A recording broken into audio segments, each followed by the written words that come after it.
चलो रानी, अब चलते हैं। और हाँ, मेरी बात कान खोल कर सुन लो। अगर आज तुमने गलती करी तो देख लेना, मुझसे बुरा कोई नहीं होगा।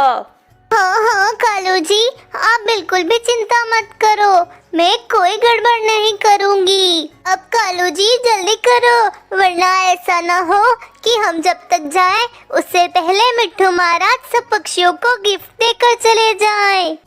फिर रानी कवि और कालू कौवा मिट्ठू महाराज को पकड़ने के लिए चले जाते हैं। कालू जी, हमें ये बहुत अच्छी जगह मिल गई है।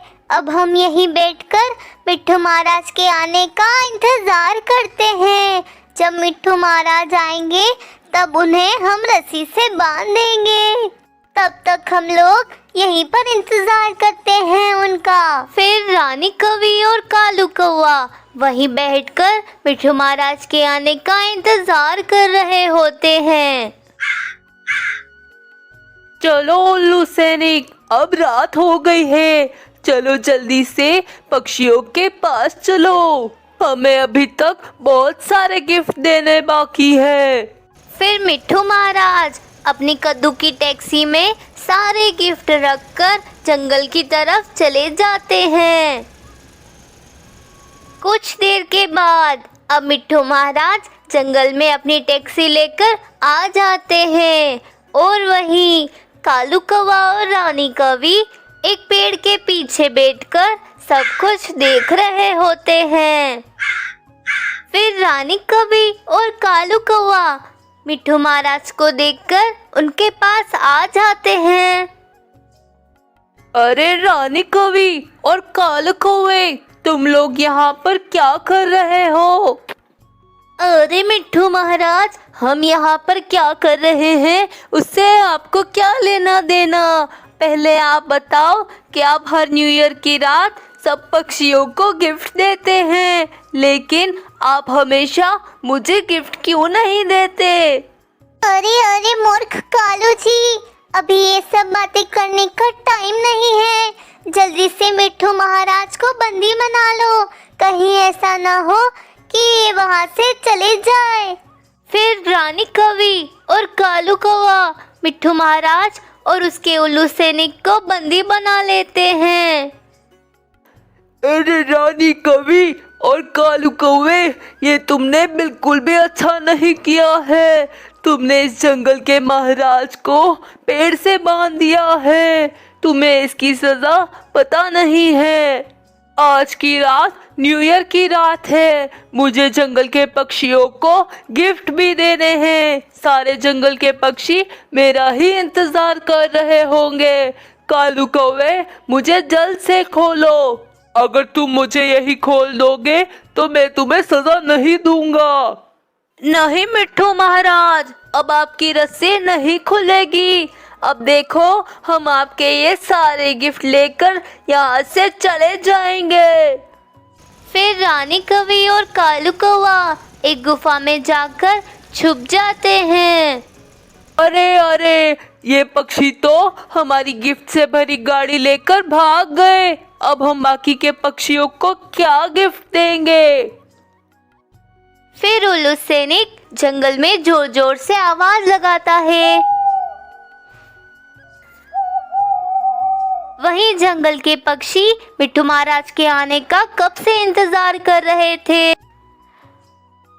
अरे पिंकू चिड़े, ये मिट्ठू महाराज अभी तक जंगल में आए क्यों नहीं? अब तो 31 की नाइट भी खत्म होने वाली है। हाँ टूनी चिड़िया, मैं भी यही सोच रहा हूँ कि हमेशा तो मिट्ठू महाराज इसी समय आ जाते हैं, लेकिन आज मिट्ठू महाराज हमें तोहफे देने क्यों नहीं आ रहे हैं?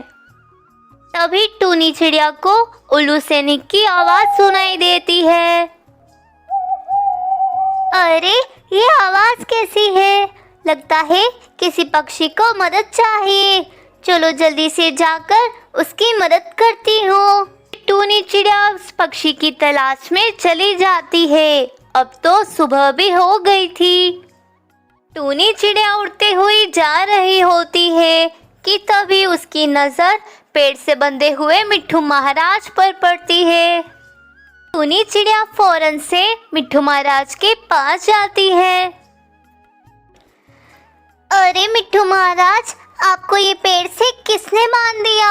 हम आपका कब से इंतजार कर रहे थे कि कब आप आएंगे और हमारे लिए तोहफे लेकर आएंगे। अरे टूनी चिड़िया, अब मैं तुम्हें क्या बताऊं।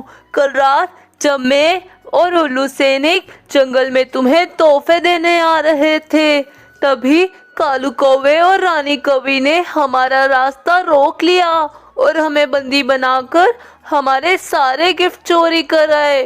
टूनी चिड़िया, तुम जल्दी से मेरी रस्सी खोल दो, मैं उस कालू कौवे और रानी कौवी को छोड़ूंगा नहीं। फिर टूनी चिड़िया मिट्ठू महाराज और उल्लू सैनिक की रस्सी खोल देती है और वे तीनों मिलकर कालू कौवे और रानी कौवी को ढूंढने लग जाते हैं।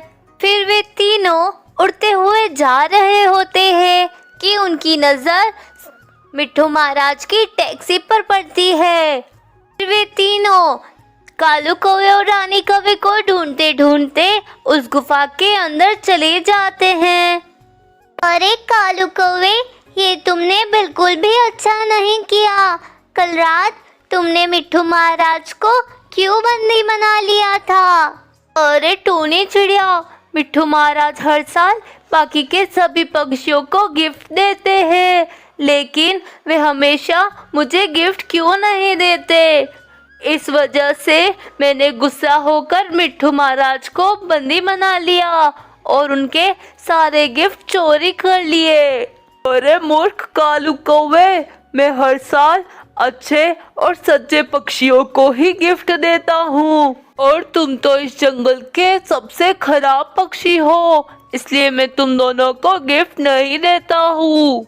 इस बार मैंने सोचा था कि तुम सुधर गए होंगे, इसलिए मैं तुम्हें गिफ्ट देने आ रहा था, लेकिन तुमने तो मुझे रस्सी से ही बांध दिया। क्या इस बार आप हमारे लिए तोहफा लेकर आए थे? महाराज, मिट्ठू महाराज, हमें माफ कर दो, हम आज के बाद कभी ऐसा नहीं करेंगे। और तो और अब तो हम जंगल के सभी पक्षियों को बिल्कुल भी परेशान नहीं करने वाले हैं। फिर मिट्ठू महाराज उन पर दया करके उन्हें माफ कर देते हैं। दोस्तों, इस कहानी से हमें यह सीख मिलती है कि हमें हमेशा दूसरों के साथ अच्छा व्यवहार करना चाहिए। दोस्तों, अगर आपको मेरी वीडियो पसंद आई हो तो वीडियो को लाइक और चैनल को सब्सक्राइब करना मत भूलना।